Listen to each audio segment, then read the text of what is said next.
Today we will be discussing contract and contract management for works. Particularly, we are going to discuss legal aspects of contract in this one, and definitions part of the contract,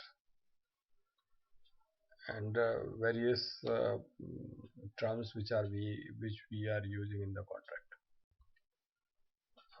First is the proposal.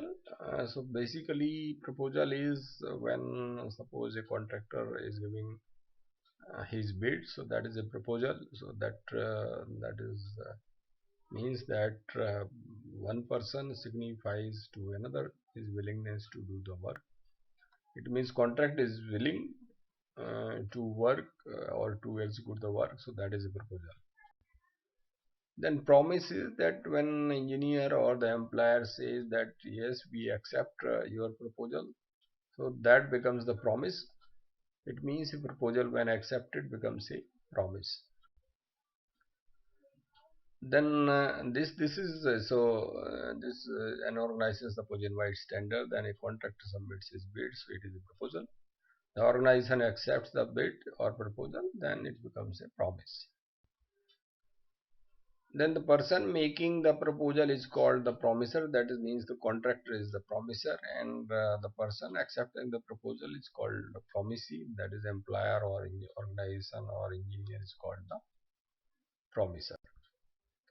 Then it is important in a contract there must be a consideration for the promise. So when at the desire of the promisor, the promise or any other person has done or abstained or from doing so something such act or abstention, a promise is called the consideration of the promise. It means when contractor is doing some work, it is for something he is doing, so there is some consideration. So that is important for a valid contract. So consideration is must. So in short term, it is the price for which the promise of the other is bought, and the promise thus given for value is enforceable. Without consideration, the contract is not enforceable. So consideration must for an agreement, and it must not be a past consideration. So if we are calling the tender, it should be for consideration should be for present work. We can't say that the payment made in some other contract in the past will be adjusted here. Consideration must come from the side of the promisee, and then every promise and every set of promises are combined together and they form the consideration for each other, and that is an agreement. Then agreement may be a void agreement, and an agreement which is not enforceable by law is said to be void. Void means having no legal value. So void agreement means an agreement that has no legal value. And such agreement may be suppose somebody has made an agreement in restraint of trade. Suppose trade of guns is not allowed, illegal guns, then it may be void agreement. Agreement without consideration, as we have discussed, is void, and agreement in restraint of legal proceedings is also void, and agreement to do impossible acts is also void. Then agreement may be void for uncertainties. Suppose there is an agreement for the sale of cement, uh, and with the stipulation that the price, dates of payment and manner of the delivery shall be agreed upon from time to time. This is uncertainty. This is not a certain agreement for the certain quantity or price or date of payment. So this agreement is void, and it is because of uncertainty. So an agreement is made for supply, say, of 500 cement bags, each at the rate of 300 or 400. That is also void because it says 300 or 400 rates. So even the quantity is fixed for 500 cement bags, but rates should also be fixed. There should be certain certainty in the rates also. This is not so. It is called void agreement. Then contract means an agreement that is enforceable by law is a contract. Agreement may be anything. An agreement, suppose there is an agreement between two which is not legal, so that will be void, so that will not be called contract. So an agreement which is not void, that is contract. And agreement should also not be voidable. It means later on it should not be void. And then if both the parties decide to honor it, then it doesn't become void. Voidable agreement means an agreement which is enforceable by law at the option of one or both the parties. So say two parties are there and with the option of both the parties. So there too, but not at the option of other or others, is a voidable contract. A voidable contract is a formal agreement between at least two parties, as we have discussed, but legally not enforceable. And then one or both parties has not disclosed a material fact, then it becomes voidable. The contract includes misrepresentation, errors, or fraudulent statements which have been made, and then agreement has been made later, and then later it comes to know that it was because of misrepresentation, errors, and fraudulent statements, and it may be voidable provided both the parties agree to it. And suppose the contract was signed under duress or undue influence, then also it is voidable. One or both parties could not legally enter into contract, then also it is voidable. Contract contains one or more unconscionable terms. Breach of contract occurs. A contract with one or more of these issues can still be considered legally enforceable, as I have told, if both the parties decide to honor it with the terms anyway. So contract comes into existence when all the terms and conditions have been finalized. Then important is that acceptance must be communicated, then only contract is formed. So an offer is accepted when the acceptance is communicated. So communication is very important for making the contract.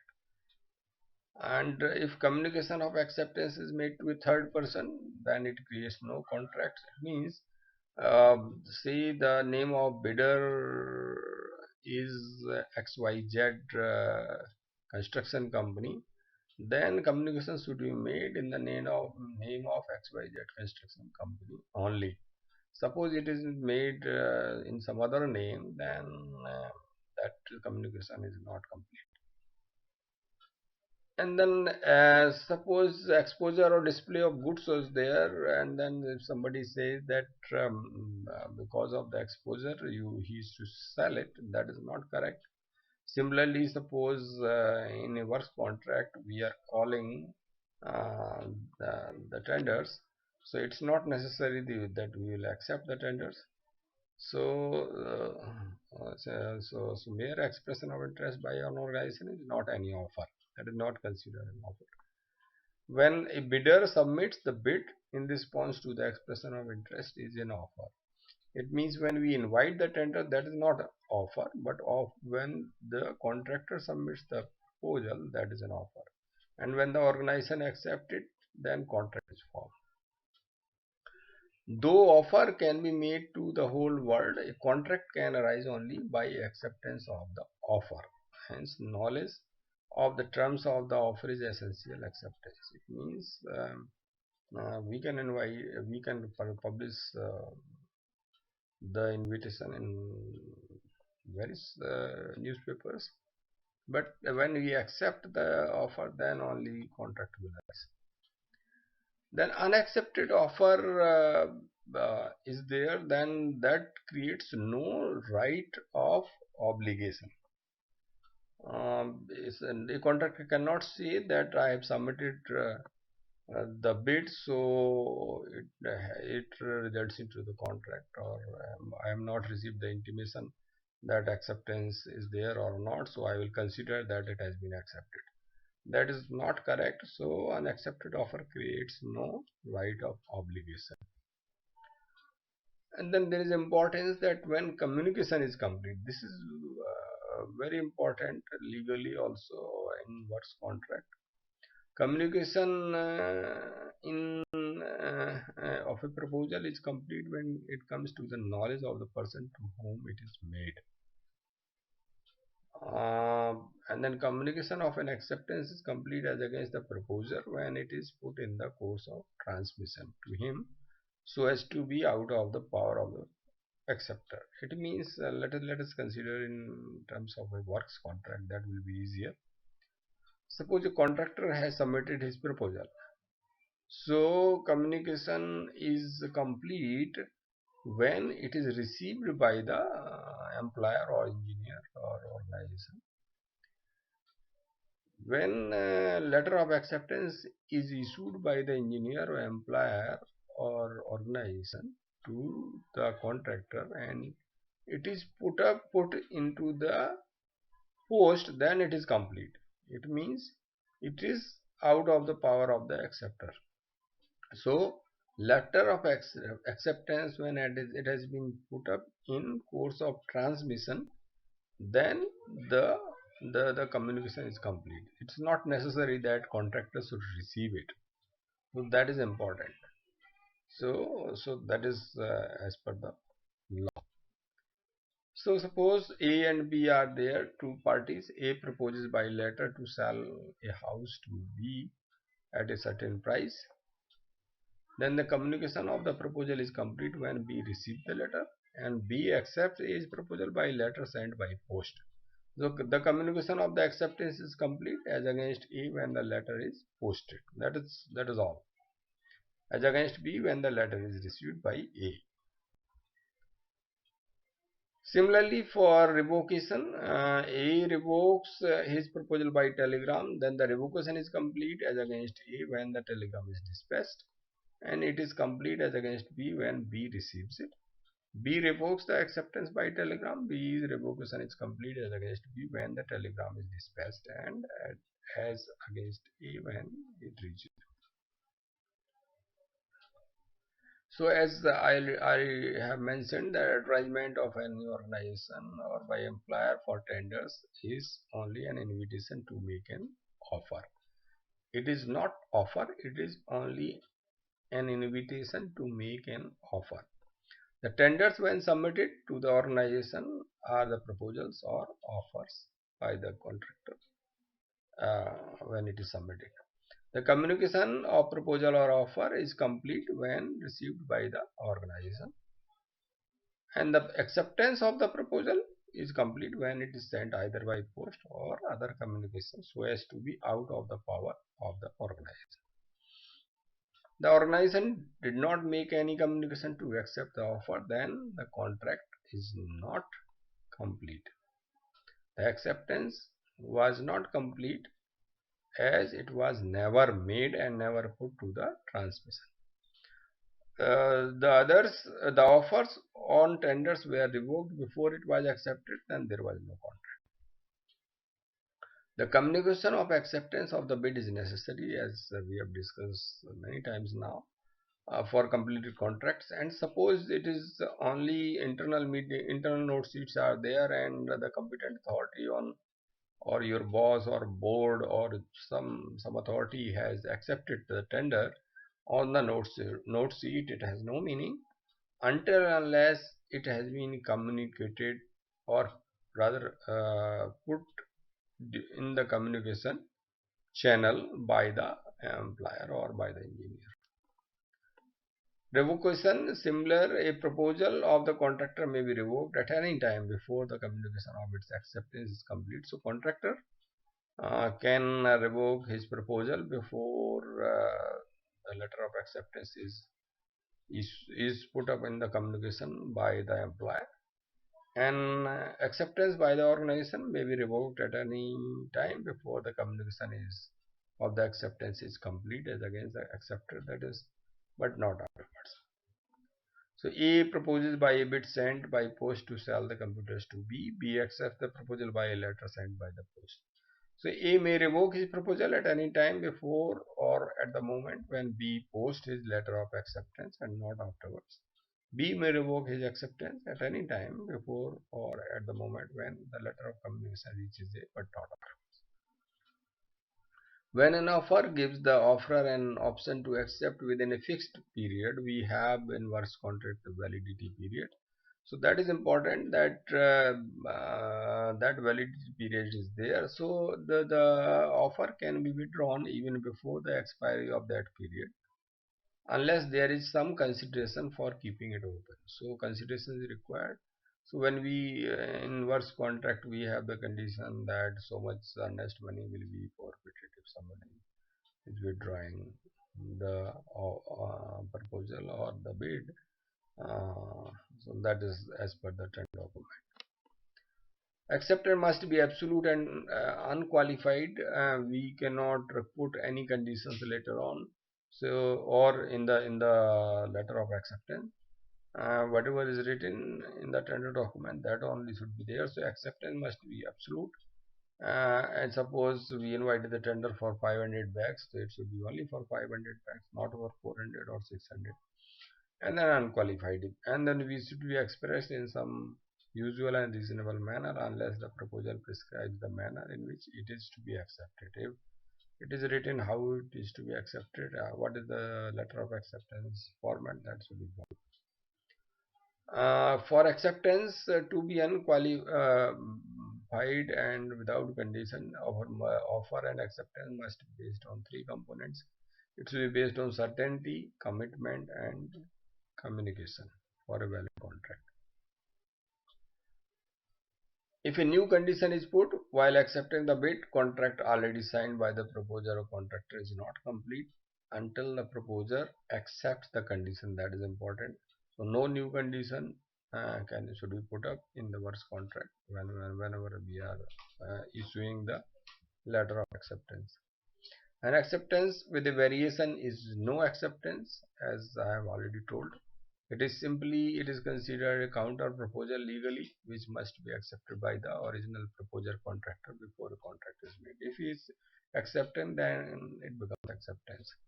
So, and also important is there that performance of the conditions of a proposal or the acceptance by any consideration for a reciprocal promise which may be offered with a proposal is an acceptance of the proposal. Suppose some condition, a small condition has been added in letter of acceptance and contractor is doing the work and he is performing the contract, then it becomes acceptance. Agreements and contracts, let us consider what are these. All agreements are contracts if they are made by the free consent or parties competent to contract, and for a lawful consideration and with a lawful object, and are not hereby expressly declared to be void. It means if void contract is not there, then agreements become the contract.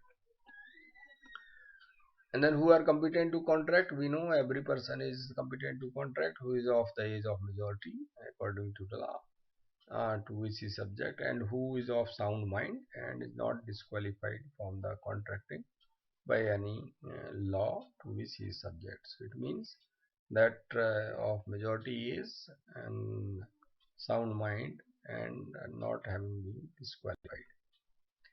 And then free consent. What is free consent? Consent is free when it is not caused by coercion or undue influence, fraud, misrepresentation, mistake subject to certain provisions. Mistake is there, other terms are easy to be understood.